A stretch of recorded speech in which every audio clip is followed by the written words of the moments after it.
Tablero eléctrico. Para el diseño y montaje de este panel eléctrico, se ha considerado la normativa técnica, el Código Nacional de Electricidad, que se aplica en México, Estados Unidos, entre otros países. Te recomiendo visitar el canal donde encontrarás diferentes tableros eléctricos con normas técnicas de los diferentes países y así ver las diferencias que hay en el montaje entre uno u otro tablero. Aquí se muestra la caja que aloja al medidor o contador, y la caja donde se va a montar el centro de carga que va a distribuir la energía eléctrica a toda la vivienda. Centrémonos en la caja del medidor. Si retiramos este elemento, tendríamos la base del medidor donde se van a conectar los cables eléctricos. Estos cables vienen desde la red de distribución eléctrica desde un transformador y se conecta la línea 1 en el terminal 1, la línea 2 en el terminal 3 y el neutro llega hasta el terminal central y luego al terminal 5. Ahora, desde los terminales 2 y 4 se conectan los cables correspondientes y se llevan hasta la caja donde irá el centro de carga. Los dos cables de línea llegan hasta el interruptor principal que por lo general es de entre 100 a 200 amperios. Mientras que el cable de neutro se conecta a la barra neutra. También es posible considerar un cable de protección para la puesta a tierra en el medidor, el cual se conecta desde el terminal de neutro. De esta forma aterrizamos el neutro a tierra. Si colocamos el medidor en su base ya podemos tener energía que le llega al interruptor principal. Por lo que, si habilitamos este interruptor moviendo la palanquilla ya tendríamos energía eléctrica en las láminas metálicas donde irán montados las pastillas o breakers. Si hasta este punto hacemos una medición para ver qué voltaje, tendríamos lo siguiente. Si medimos el voltaje entre una de las líneas vivas con respecto al neutro, tendríamos un voltaje de 120 voltios. En cambio, si medimos entre las dos líneas vivas tendríamos un voltaje nada más y nada menos que de 240 voltios. Y eso es así por el tipo de configuración de las bobinas del transformador, el cual se podría explicar en un tema aparte. También es posible que entre línea y neutro haya un voltaje de 110 voltios y entre línea y línea haya 220 voltios. Esto va a depender del lugar donde usted vive. Para seguir con el montaje del panel eléctrico, debemos deshabilitar el interruptor principal y retirar el medidor. De esta forma, ya no tendríamos energía eléctrica que le llega al panel y así realizar el montaje y cableado de los demás interruptores de distribución. Aquí podemos apreciar de forma más detallada cómo es que se montan los elementos en el tablero. Las láminas metálicas que proporcionan las líneas vivas tienen un ángulo que permite conectar con cada breaker. Estos elementos que conforman el centro de carga o panel eléctrico lo voy a detallar a continuación. Un centro de carga o panel eléctrico puede estar constituido por interruptores termomagnéticos con protección estándar ante una sobrecarga o cortocircuito. Para este caso, se muestra un interruptor o circuito breakers monopolar, donde, por lo general en la parte frontal trae impreso algunos datos técnicos como, la corriente nominal, que para este caso es de 15 amperios. Corriente máxima en cortocircuito, y voltaje.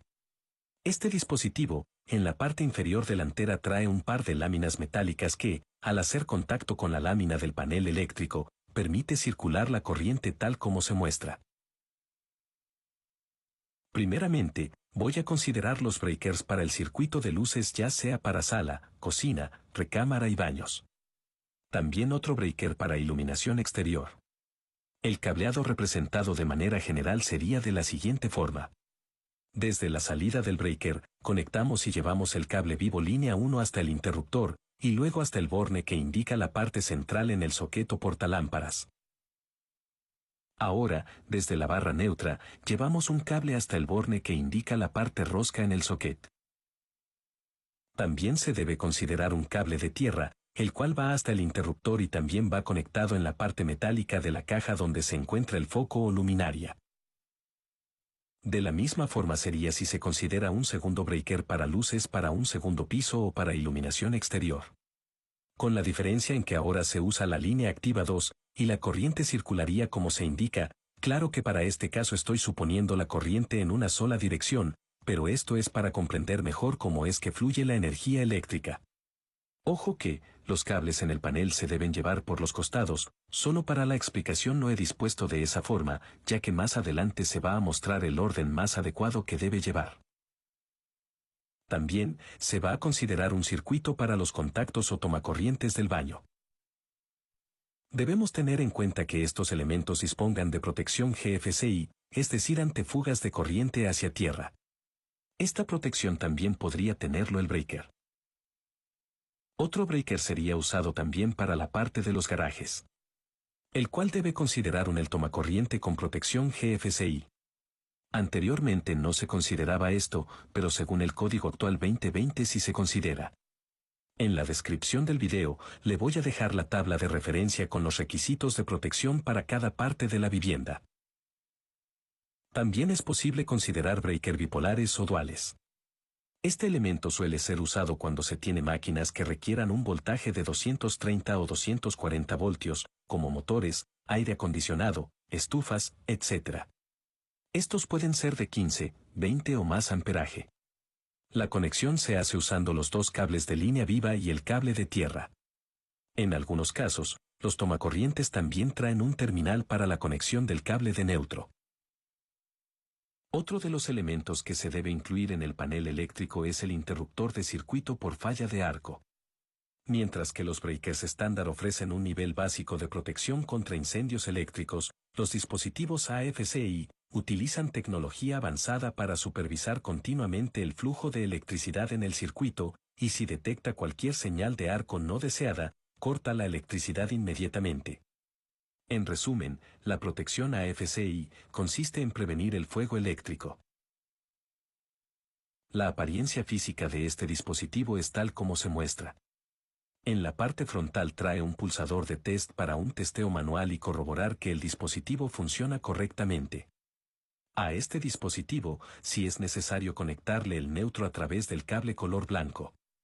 También, tiene dos terminales o bornes de salida, donde indica para qué lado debe ir el cable de salida neutro y el cable de salida de línea viva. En breve se verá la explicación de la conexión en el panel eléctrico.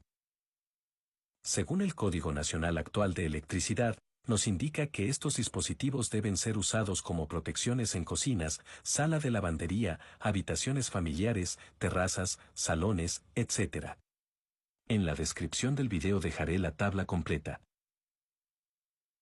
Para el cableado, es necesario conectar el cable de neutro al cable blanco que trae conectado a este dispositivo. Luego a su salida tendremos dos cables, el cable de vivo y el de neutro, los cuales van a los tomacorrientes respectivos incluyendo el cable de tierra. Estos tomacorrientes pueden ser estándares, o sea, sin protección incorporada, como también pueden tener protección GFCI.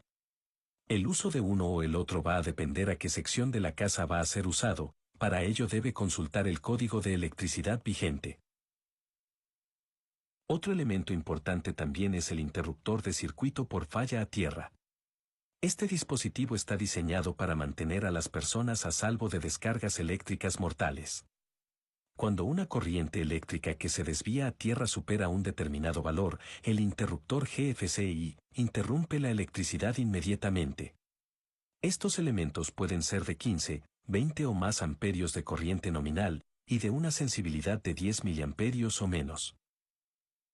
Según el Código Nacional Actual de Electricidad, nos indica que estos dispositivos deben ser usados como protecciones en cocinas, garajes, salas de lavandería, cuartos de baño, aire acondicionado, entre otros. El cableado eléctrico es muy similar a los dispositivos AFCI. También es posible encontrar las dos protecciones en un solo dispositivo, los cuales se suelen usar para el circuito de la cocina, salas de lavandería u otras áreas que requieran esta doble protección. Veamos la parte del cableado rápidamente. Para ello, voy a omitir por un momento los cables que le llegan al interruptor principal o de servicio.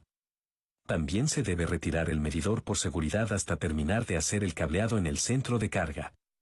Desde cada breaker se lleva el cable de fase y desde las barras neutras se coge el cable de neutro y ambos, junto al cable de tierra se lleva hasta su respectiva tubería que está distribuida en la vivienda.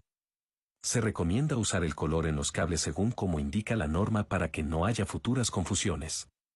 Para el cableado de un breaker doble, se puede usar las dos fases y obtener 240 voltios, como también se podría incluir el cable de neutro. Para los interruptores AFCI y GFCI, es necesario usar el cable de neutro, y en su salida de estos dispositivos ya tenemos ambos cables de línea y neutro que van a las tuberías.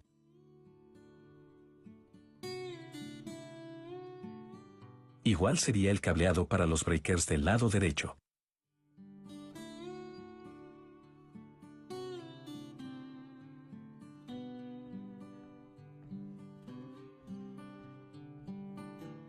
Finalmente, se debe conectar el cable de tierra, para llevar a la puesta de tierra. Para la puesta a tierra, se puede hacer tal como se muestra, es decir, una desde el centro de carga y otra desde el medidor y ambas deben estar unidas por alambre. Otra forma de realizarlo es unir el cable de servicio neutro con el cable de protección tierra en la caja del centro de carga y luego llevarlo a una puesta a tierra. Al terminar de hacer el cableado y en la tapa de la caja del centro de carga, se debe incluir un rótulo con las marcas donde especifique para qué área de la casa es cada breaker. Bueno compañeros. Hasta acá este video. Espero les sirva esta magnífica información.